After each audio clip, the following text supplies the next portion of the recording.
الحمد لله نحمده ونصلي على رسوله الكريم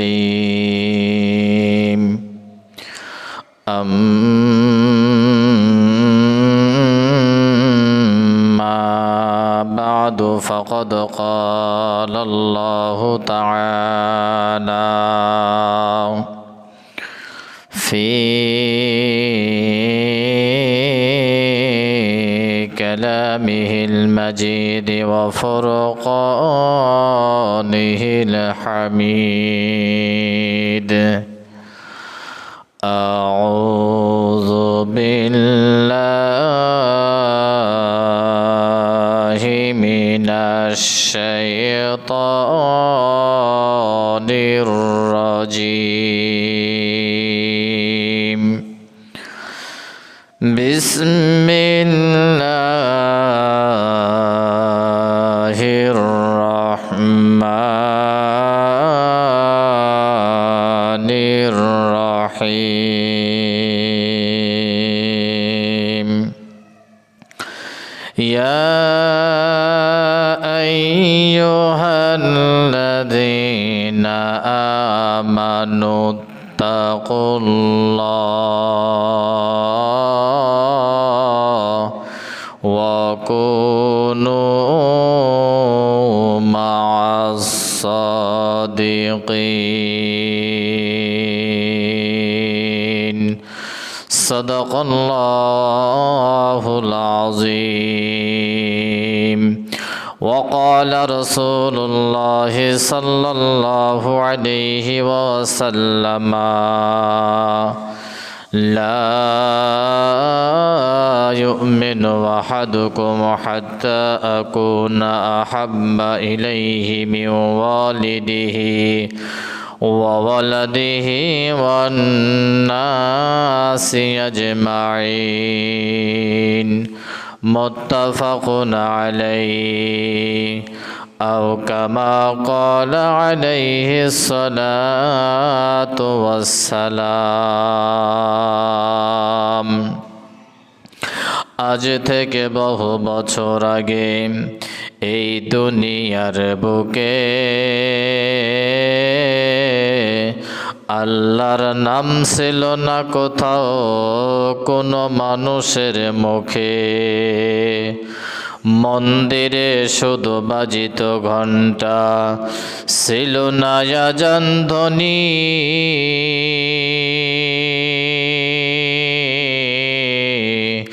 যে আধারে করিতে তুমি হে সাধকে রব্বানি মানুষের মাঝে মানুষ রূপে জন্ম নিয়া মানুষের মন করিলা জয়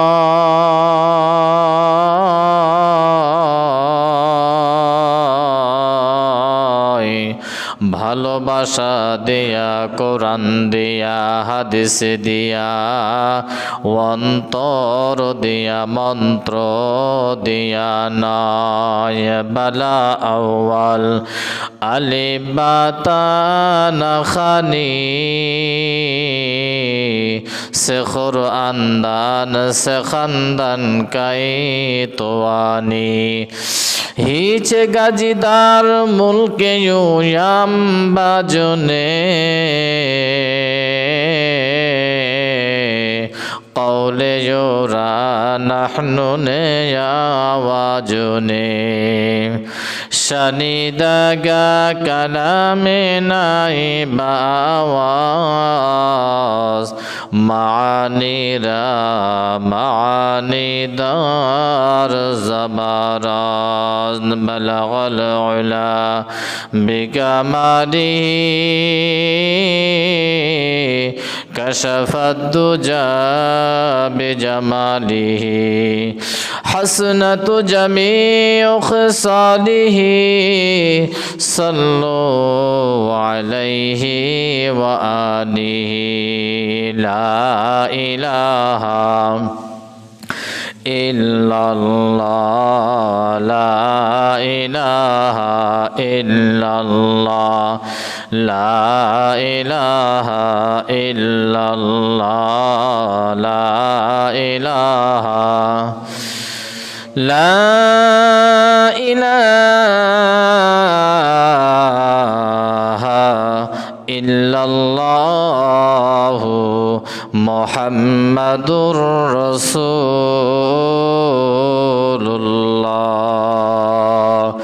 সকলেই পড়েন সাল্লাল্লাহু আলাইহি ওয়াসাল্লাম। মুআজ্জিজ মুহতারাম, সম্মানিত আমার বিভিন্ন দিক ও বিভাগ থেকে নবীর উম্মত, আল্লাহর বান্দা, আদমের উত্তরসূরি সকলেই মিলে যে আল্লাহ পাক রব্বুল আলামিন আমাকে আপনাদেরকে বিভিন্ন ঝামেলা থেকে, বিভিন্ন গোত্র থেকে এক জায়গায় আমাকে আপনাকে করেছেন, সম্মানিত ঘরে উপস্থিতি যিনি আমাদেরকে এত বড় একটা নেয়ামত দান করেছেন, তার কুদরতি কদমে ভক্তিগত চিত্তে শুকরিয়া এটুকুন আদায় করি। আল্লাহ পাক রব্বুল আলামিনের জবান, সেই জবান দিয়ে সমস্বরে পড়ে নেই, সবাই বলি আলহামদুলিল্লাহ। যার শানে, যার দয়ায়, যার করুণার, যার মায়ায় বেঁচে আছে সৈয়দুল মুরসালিন, সৈয়দুস সাকালাইন, ইমামুল মুরসালিন, রহমাতাল লিল আলামিন, সেই নবীর উপরে ভক্তিগত চিত্তে উদার মনে ইশকে মোহাম্মদী ভাব নিয়ে পিস অফ মাইন্ড, আত্মপ্রশান্তি সহকারে নবীর ভালোবাসা দিলের মধ্যে সঞ্চয় করে আবেগ ভরা মন নিয়ে, দরদ ভরা কণ্ঠ নিয়ে, আর্দ্রতার সাথে, ভদ্রতার সাথে, স্পষ্টতার সাথে নবীজিকে স্মরণ করে দরুদ ও সালাম টুকুন পাঠায় দে, পড়ে নেই সাল্লাল্লাহু আলাইহি ওয়াসাল্লাম। জানতে চাচ্ছি কেমন আছেন? অনেক লোকের সমাগম আজকে, তাই না? মানে পরত গুনতে গুনতে গুনতে গুনতে পর শেষ হয়ে যাবে, তো মানুষ শেষ হবে না। তারপরও কি আলহামদুলিল্লাহ। আল্লাহ পাক রব্বুল আলামিন আমাদেরকে বলছেন যে আইয়ুহাল্লাযীনা আমানুত্তাকুল্লাহ ওয়া কুনু মা'আস সাদিকিন, হে মুমিনেরা তোমরা পরহেজগার হয়ে যাও। কি হয়ে যাও? পরহেজগার হয়ে যাও, আর সত্যবাদীদের সঙ্গী হয়ে যাও। ইয়া আইয়ুহাল্লাযীনা আমানুত্তাকুল্লাহ, এখানে ভয়ের কথা বলা হয়েছে, কিন্তু যখন একটা মানুষের অন্তরের ভিতরে ভয় আসে, ওই লোকটা অটোমেটিকলি পরহেজগার হয়ে যায়। কি হয়ে যায়? পরহেজগার হয়ে যায়। ইয়া আইয়ুহাল্লাযীনা আমানুত্তাকুল্লাহ, হে মুমিনেরা তোমরা পরহেজগার হয়ে যাও আর সত্যবাদীদের সঙ্গী হয়ে যাও। এখন কথা তো সহজ, সত্যবাদী কোথায় পাবো? প্রশ্ন তো ওই জায়গাতে। সত্যবাদী পৃথিবীর বুকে একজন ছিলেন। কয়জন ছিলেন? একজন, যার নাম হলো আহাম্মদ, যার নাম হলো মুহাম্মদ। সেই নবী পৃথিবীর বুকে সত্যবাদী ছিলেন। নবী আজকে আছেন? নেই, কিন্তু নবীর উত্তরসূরিরা তো আছে। এখন এখানে আমরা সবই বুঝলাম যে নবী একজন সত্যবাদী। নবীর অনুসরণ, অনুকরণ যারাই করেছে, আল্লাহ পাক রব্বুল আলামিন তাদেরকে জান্নাতের সার্টিফিকেট দিয়েছেন। মুসলিম শরীফের মধ্যে দ্বিতীয় খণ্ডে বর্ণনাটি আসছে যে আল্লাহ পাক রব্বুল আলামিনের হাবিব হযরত মুআবিয়া রাদিয়াল্লাহু তাআলা আনহুকে জিজ্ঞেস করা হলো যে মুআবিয়া, পৃথিবীর বুকে আব্দুল কাদের নামে একজন লোক ছিল, যেটাকে আমরা জেলানি বলি। আব্দুল কাদের জেলানি রহমাতুল্লাহি আলাইহির মর্যাদা বেশি নাকি মুআবিয়া রাদিয়াল্লাহু তাআলা আনহুর মর্যাদা বেশি? এখানে বর্ণনাটা আসছে যে ব্যাখ্যাকারক ব্যাখ্যা করেছেন যে হযরত মুআবিয়া রাদিয়াল্লাহু তাআলা আনহু নবীজির ঘোড়ার উপরে যে সওয়ার হয়ে যুদ্ধের ময়দানে গিয়েছিলেন, ওই ঘোড়ার পায়ের নিচে যে ধুলি লাগে, ধুলি, ওই ধুলি সম পরিমাণ ও মর্যাদা আব্দুল কাদের জিলানীর তুল্য হয় না। সুবহানাল্লাহ বলবেন না? একজন ঘোড়ার পায়ের ধুলি যা দাম, ওই দামও সমপরিমাণ ইজ্জতওয়ালা আব্দুল কাদের জিলানী হতে পারে না। নবীর সঙ্গে চলে সাহাবীরা দামি হয়ে গেছেন। নবীর সাহাবীদের অনুকরণ করার কারণে তাবেঈরাও অনেক দামি হয়েছেন, আইম্মায়ে মুজতাহিদিনের অনেক দামি হয়ে গেছেন। আমার আল্লাহ তাআলা নিজে বলেন, ও দুনিয়ার মানুষ, তোমরা যদি প্রকৃতভাবে সত্যবাদী খুঁজতে চাও, দেখতে চাও, তাহলে বর্তমানের জামানায় কোনো নবী নাই, নবী নাই। আমি আল্লাহ এমন একজন ব্যক্তিবর্গ রেখেছি, তারা হলো আল উলামা ওয়ারাসাতুল আম্বিয়া। আম্বিয়াদের অনুসরণ করো, আম্বিয়ার টুপিটা দেখো, আম্বিয়ার তোমার জামাটা দেখো, জুব্বাটা দেখো, আম্বিয়ার তাকওয়ার পোশাকটা দেখো।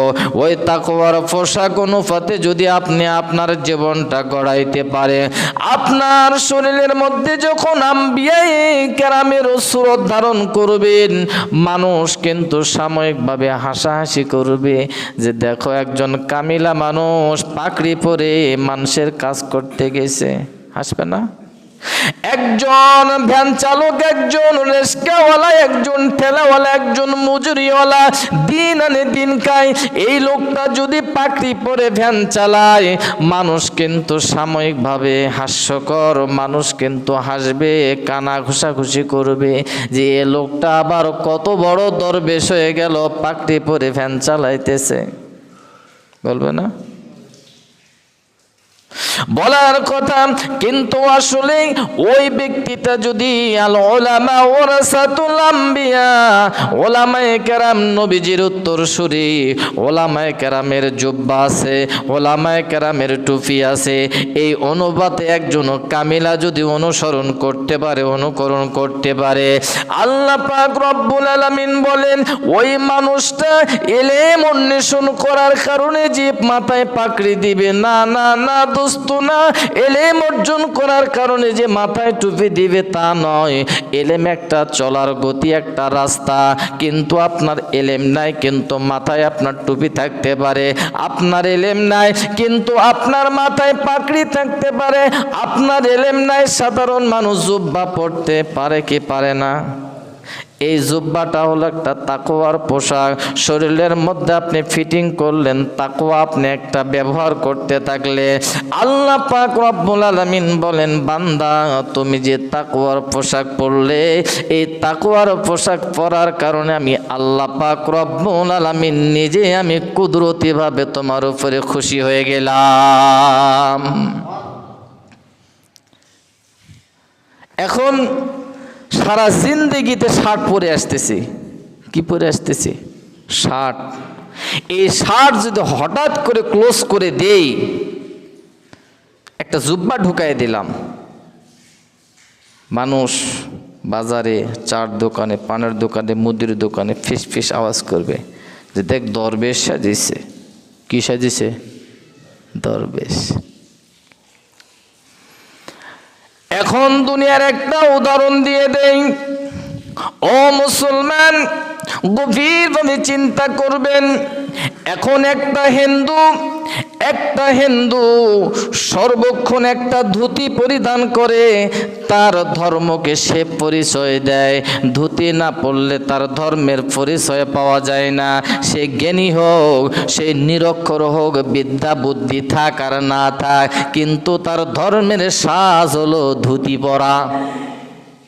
কি পরা? ধুতি। এখন যদি ধুতি না পরে ওর ধর্মের যেটা নৈতিকতা নষ্ট হয়ে যাবে। ধর্মটাকে টিকে রাখার জন্য এখন তাকে ধুতি পরতে হচ্ছে। ধর্মটাকে টিকে রাখার জন্য আমার ভাইরা গলার মধ্যে কি সুন্দর একটা মালা পরতে হচ্ছে। ধর্মটাকে টিকে রাখার জন্য হাতের মধ্যে একটা লাল বর্ণের একটা ব্যাজ তাকে পরিধান করানো হচ্ছে। তার মানে হলো তার ধর্মটা কোনোভাবে যেন বিচ্যুতি না হয়। আল্লাহ পাক রব্বুল আলামিন বলেন, যদি একজন হিন্দু একজন খ্রিস্টান যদি এমন ধর্মকে টিকে রাখার জন্য তারা তাদের সব কিছু গুণাগুণি যদি ঠিক রাখতে পারে, একজন বেঈমান। কিন্তু তোমরা তো বেঈমান না, তোমরা হলেন মুসলমান। মুসলমান হওয়ার পরও আজকে মুসলমান দেখেন ওলামায়ে কেরামকে অনুসরণ করে না, নিজের গতি অনুযায়ী চলে, মনে যা চায় তাই জিন্দেগি গড়ায়। আল্লাহ পাক রব্বুল আলামিন বলেন, তাহলে তো তোমরা প্রকৃতভাবে একজন মুসলমানের অনুসরণ করতে পারলে না। আমি যে এখানে নিজেই বললাম, ইয়া আইয়ুহাল্লাযীনা আমানুত্তাকুল্লাহ ওয়া কুনু মা'আস সাদিকিন, তোমরা যে সত্যবাদীদের অনুসরণ করবে, একজন সত্যবাদী যখন নামাজি হয়ে যাবে, ওই ব্যক্তিটার যখন আপনি অনুসরণ করবেন, অটোমেটিকলি আপনিও নামাজি হয়ে যাবেন, হবে না? একজন ভালো মানুষের সঙ্গে একটা খারাপ মানুষ যদি আচরণ চলাচলের গতি যদি ঠিক রাখে, অটোমেটিকলি ওই খারাপ মানুষটা ভালো হয়ে যাবে। এভাবে করতে করতে প্রত্যেকটা জিনিস ব্যাখ্যা বিশ্লেষণ করতে করতে একজন খারাপ মানুষ যখন ভালো মানুষের সঙ্গে চলতে থাকবে, আল্লাহর কসম করে খাইলাম, আল্লাহ পাক রব্বুল আলামিন ওই খারাপ মানুষটাকে ওই ভালো মানুষের আচরণটা অন্তরের ভিতরে ঢুকায় দিবে। অটোমেটিকলি সে ভালো হয়ে যাবে। কি হয়ে যাবে? দেখেন ভালোর গুণটা কি। একটা লোক 99টা খুন করছেন। কতটা খুন? 99টা মানুষ মারছেন। এখন অনুশোচনা জেগেছে ওনার যে আমি ভালো হয়ে যাব। কি হব? ভালো হয়ে যাব। ওই এলাকার ভিতরে যিনি বিখ্যাত, জগৎ বিখ্যাত আল্লাহর ওলি, ওই এলাকার ভিতরে ভালো একজন ব্যক্তি বর্গ, আল্লাহর বান্দা 99টা খুন করার পরে একক জিজ্ঞেস করতে থাকে, ভাইজান আমার, আল্লাহর কোনো বান্দা ভালো এই এলাকার মধ্যে আছে নাকি? এভাবে করে খুঁজতে খুঁজতে আমার ভাইরা সন্ধান পেয়ে গেল। যখন সন্ধান পেয়ে গেল, ওই বান্দাটা ছিল ইহুদি। ইহুদির ভাইয়ের কাছে যায় বসলেন, ভাইজান আমি অনেক দূর দেশ থেকে এসেছি, আপনি নাকি ভালো মানুষ, আপনার কাছে আমি একটু শরণাপন্ন হওয়ার জন্য আসছি। এই কথা যখন আল্লাহর বান্দা সব কিছু খুলুম খোলা ভাবে ওনার কাছে ক্লিয়ার করতে থাকলেন, ওই ইহুদি আল্লাহর বান্দা ওনাকে বললেন, ভাইজান আপনি যে 99টা খুন করেছেন, আপনার ভালো হওয়ার মতো কোনো রাস্তা দেখতেছি না।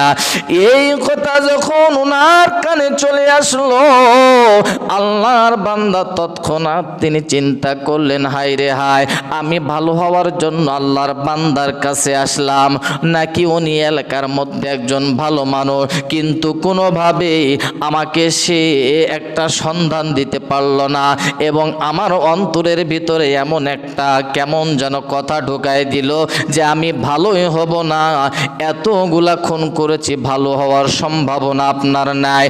এই কথা যখন আল্লাহর বান্দাকে বললেন, আল্লাহর বান্দা মনে মনে একটা ধারণা করে নিলেন, যেহেতু আমি আর ভালোই হতে পারতেছি না, আমি খারাপ হয়ে গেলাম, খারাপের খাতায় আমার নামটা থেকে গেল।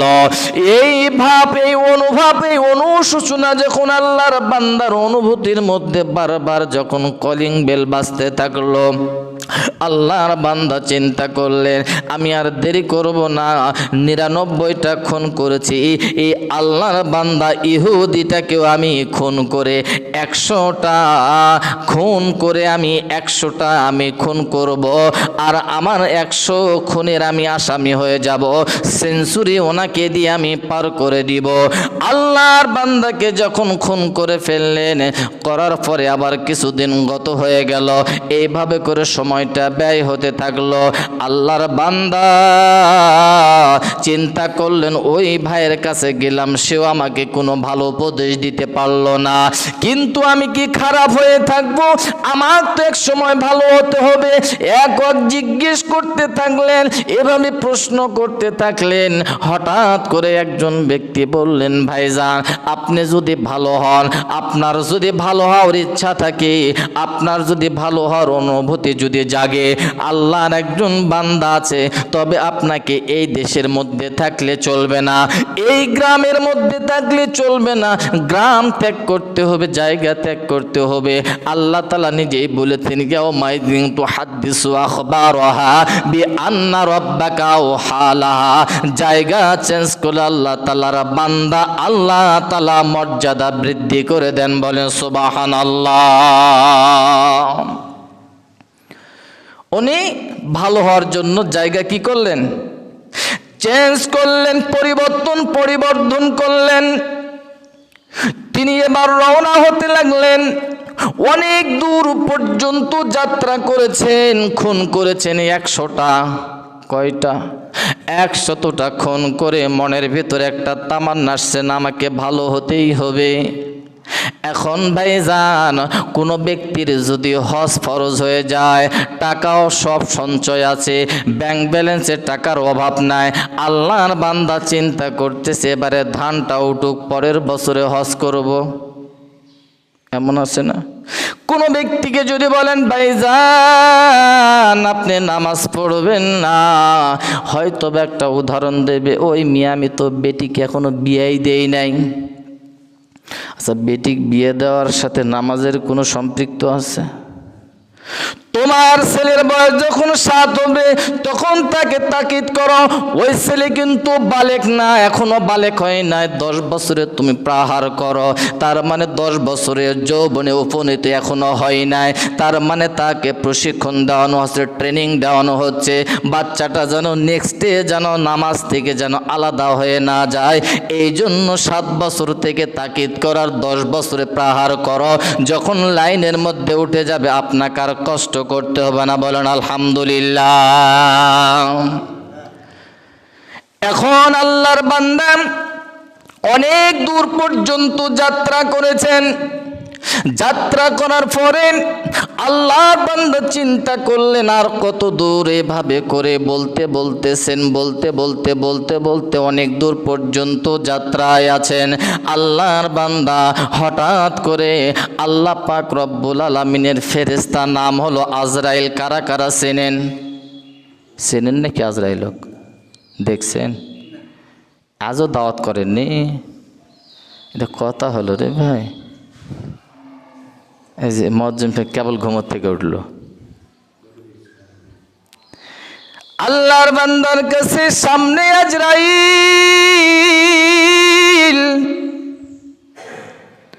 আল্লাহর বান্দা জিজ্ঞেস করলেন আপনি কে? আল্লাহর ফেরেশতা বললেন আমার নাম হলো আজরাইল। নাম কি? আজরাইল দেখে আপনারা ভয় পান? ভয় পান? দেখছেন, শুনছেন তো যে আজরাইল একটা ফেরেশতা আছে, সব সময় আসবে না, মাঝে মাঝে আসবে। যে মাঝে মাঝে শ্বশুর বাড়ি যায় ওর কিন্তু কদর আলাদা হয়। কি হয়? আর যে ঘর জামাই থাকে ওরা তো কদর। আল্লাহ পাক রব্বুল আলামিন বললেন আপনি কে? সঙ্গে সঙ্গে বললেন আমি হলাম আল্লাহ তাআলার ফেরেশতা আজরাইল। তবে ভাইজান আপনি কি জন্য এখানে এসেছেন? আল্লাহর ফেরেশতা বললেন আমি আপনার জানটা কবজ করে নেওয়ার জন্য আসছি। এখনো ভালো হতে কয়টা খুন করছেন? 100টা। কতটা খুন? ভালো হওয়ার জন্য রওনা হয়েছেন, যাত্রা পথে আছেন, এখনো পর্যন্ত গন্তব্যস্থান পর্যন্ত যেতে পারে নাই আল্লাহর বান্দা। হায় রে হায়, আল্লাহর বান্দা চিন্তা করলেন আমি তো ভালো হলাম না, এই মুহূর্তের ভিতরে যদি আজরাইল আমার জানটা নিয়ে নেয় তাহলে তো আমি বড় বিপদের মধ্যে পড়ে যাব, বিপাকের মধ্যে পড়ে যাব। এইদিকে মা অসুস্থ, ছেলে বটতলা গেছে ঔষধ নেওয়ার জন্য, মাঝপথে একটা ভ্যানের চাকা হয়তো বা কোনোভাবে পাংচার হয়ে গেল, বিপদটা অনেক বাড়ে গেল। ওই সন্তানের মাথায় অনেক চিন্তা, অনেক বারবার চিন্তা বিরাজ করছে, হায় রে হায় মা তো অসুস্থ, ঔষধ নেওয়ার জন্য আসলাম, এরকম বিপদ হয়ে গেল। আল্লাহর বান্দার যখন বিপদ সামনে, চিন্তা করলেন আমি তো এখনো কোনোভাবে ভালো হইতে পারলাম না, এর ভিতরে আজরাইল চলে আসলো। হায় রে হায়, আজরাইল আমাকে আর একটা মিনিট সময় দেওয়া যায় কিনা? আজরাইল বললেন ওরে আল্লাহর বান্দা,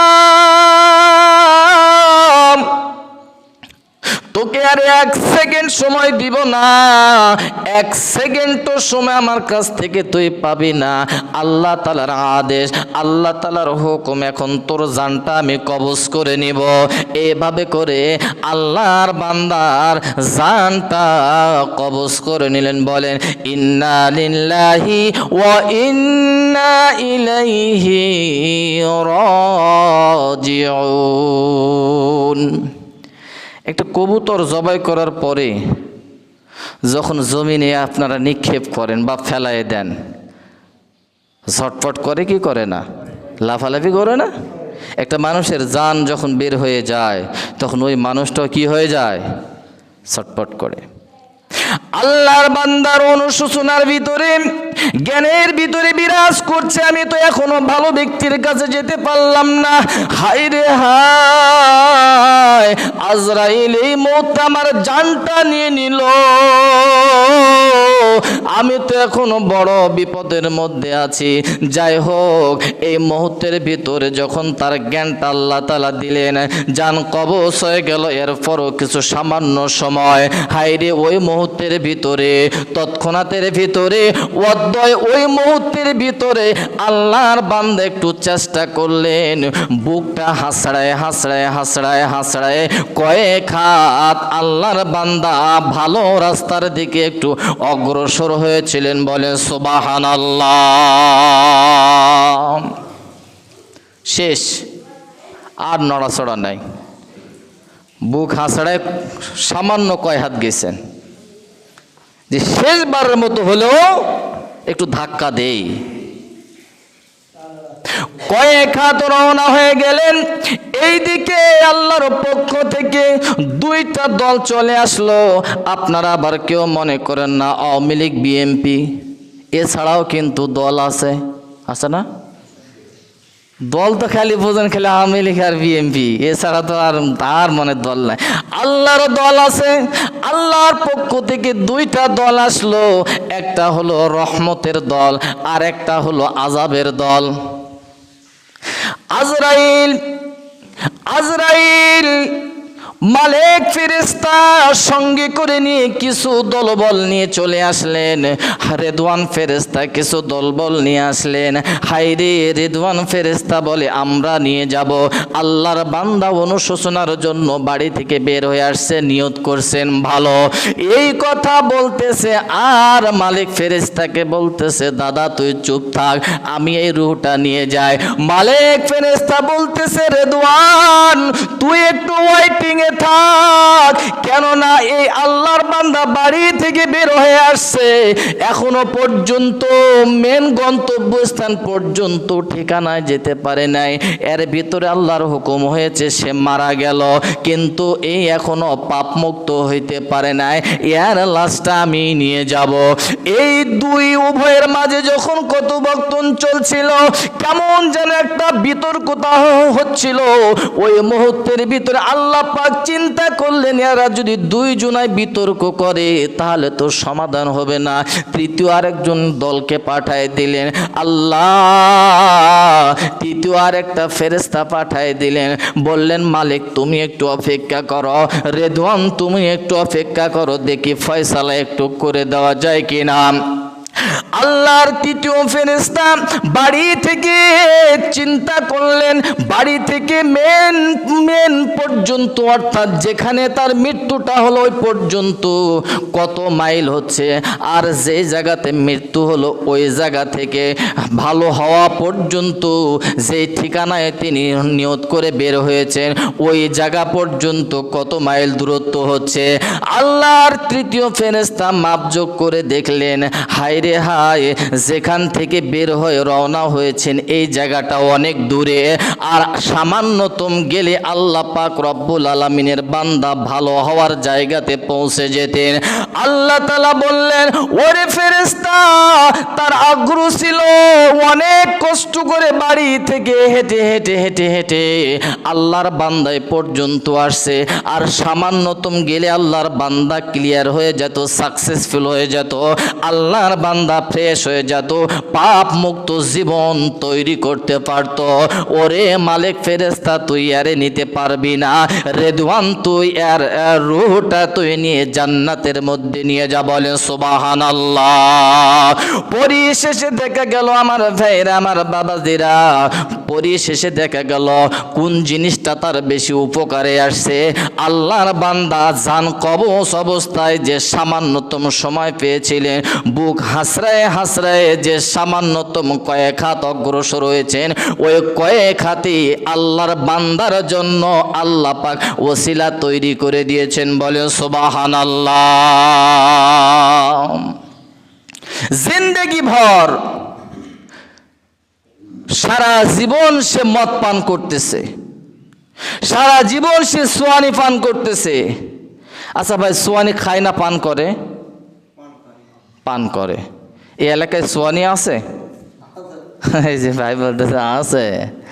যাই হোক, সোয়ানি বলেন আর গাঁজা বলেন আর ইয়োবা বলেন আর ফেন্সিডিল বলেন আর অ্যাম্পুল বলেন আর বড়ি বলেন, যেটাই বলেন না কেন, মনে হয় আমার এই সমাজটা মনে হয় যতগুলা মাদক দ্রব্যের কথা বললাম, আমাদের সমাজটা মনে হয় তার থেকে মুক্ত। নাকি মুক্ত না?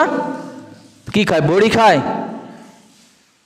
গাঁজা, এই যে এটার নাম কি? আরে কি টান, সুখের টান দেয়, সেই রকম টান মনে হয় সে জান্নাত পায়ে গেল এক টানে। কয় টানে? এক টান যখন দেয় কোথায় যায়? আসলে আমার ভাইরা, ওর সঙ্গে যদি আপনি থাকেন, বাবা যদি দেখে ওই অসৎ ছেলেটার সঙ্গে আমার ছেলে চলাফেরা করতেছে, বাবা অবশ্যই ছেলেটাকে বারণ করবে, বাজান ওই ছেলেটা বাবা অবৈধ জিনিস খায়, তুই ওর সঙ্গে ঘুরিস না। বাবা কিন্তু বারবার বারণ করে, তার মনে সে অসৎ ছেলে। আবার যদি নিজের ছেলেটা যদি একজন নামাজি ছেলের সাথে ঘোরে, বাবা তখন বলবে, বাবা তুই এই নামাজি ছেলের সঙ্গে থাকবি, আল্লাহ তাআলা তোকে নামাজি বানায় দিবে। বড়িখোরের সাথে থাকলে বড়িখোরি হয়ে যাবে, সোয়ানিখোরের সাথে থাকলে আরে বাবা কারো 2.5 কেজি পর্যন্ত লাগে। 2.5 কেজি না হলে তৃপ্তি, একটা তৃপ্তির ব্যাপার আছে ভাই, একটা তৃপ্তির ভালো মানে জিনিসের একটা ব্যাপার আছে। 2.5 কেজি হলে তার পেটটা ফুল হবে, একটা মজা পাবে, রাস্তা দিয়ে হাঁটবে আর বলবে যে এই রাস্তা আমার, আমি এই রাস্তার রাজা। এই রাস্তার কি রাজা? আমার ভাইয়ের, আমার বন্ধুরা, এই জন্য আল্লাহ পাক বলেছেন, ইয়া আইয়ুহাল্লাযীনা আমানুত্তাকুল্লাহ ওয়া কুনু মা'আস সাদিকিন। হে মুসলমানেরা, সংক্ষিপ্ত কথা বলি, নামাজির সঙ্গে ঘুরবেন, বেনামাজির সঙ্গে নয়। যারা আল্লাহ পাক রব্বুল আলামিনকে স্মরণ করে, আল্লাহ তাআলার আদেশগুলি মানে, নবীর তরিকা অনুযায়ী চলে, নবীজির আদর্শ অনুযায়ী জীবন গড়ায়, এই মানুষটার সঙ্গে থাকবে আল্লাহ পাক রব্বুল আলামিন ওই মানুষটার সঙ্গে থাকতে থাকতে আল্লাহ পাক তার ফোকাস আপনার অন্তরের মধ্যে জ্বালায় দিবে। নামাজের সঙ্গে থাকবেন তো ভাই, খালি জুমার দিন একদিন আলে হবে না ভাই, জুমার দিন একদিন আলে চলবে না। আজকে কে আসবে? আমির হামজা, চলো রে যাই রে। কালকে কে আসবে? আজহারি হুজুর, চলো যাই রে। পরে মসজিদে একটা লোক পাওয়া যায় না, তাহলে আজহারি হুজুরের মাহফিলে যে আমার ফায়দা কি হলো? আমির হামজার হুজুরের মাহফিলে যে আমার ফায়দা কি হলো? ফায়দা তো আমাকে লুটাতে হবে। তারা আপনার জন্য ফরজ নয় ওই মাহফিলে যাওয়া, আপনার জন্য ফরজ হলো আপনার গ্রামের মসজিদে নামাজ পড়া। আপনার জন্য কি? এই গ্রামের মসজিদে নামাজ পড়া। এই জন্য আমার ভাইয়েরা, আমার বাবাজিরা, আমরা পরেজগার লোকের সঙ্গে চলাফেরা করব। আমরা যারা অবৈধ সেবন করে, অবৈধভাবে যারা পান করে, তাদের সঙ্গে থাকব না। সামান্যতম জিন্দেগি, এই জিন্দেগিটা ক্ষয় হয়ে যাবে, এই জিন্দেগিটা নষ্ট হয়ে যাবে, এই জিন্দেগিটা হালাক হয়ে যাবে। এই জিন্দেগিটা ভালো একটা জিন্দেগি তৈরি করি। আল্লাহ পাক রব্বুল আলামিন যেন আমাদের যেন চলাফেরার গতিটা যেন আমাদের নামাজির ওদের সঙ্গে হয়, নামাজিওয়ালার সঙ্গেও যেন হয়।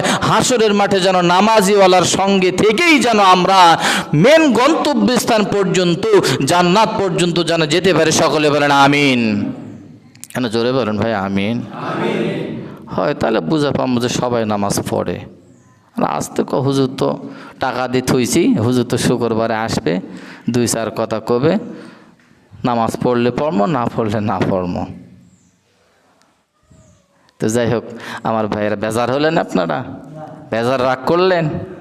যাই হোক, আপনারা নামাজওয়ালার সঙ্গে চলবেন, ভালো লোকের সাথে ঘুরবেন।